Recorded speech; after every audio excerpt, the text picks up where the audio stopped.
أعوذ بالله من الشيطان الرجيم.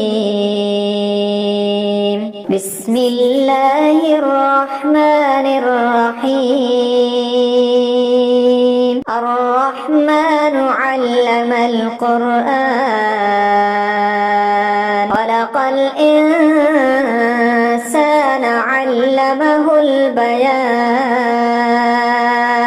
الشمس والقمر بحسبان والنجم والشجر يسجدان.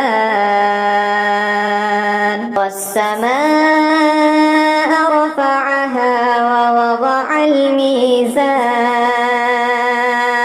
ألا تطغوا في الميزان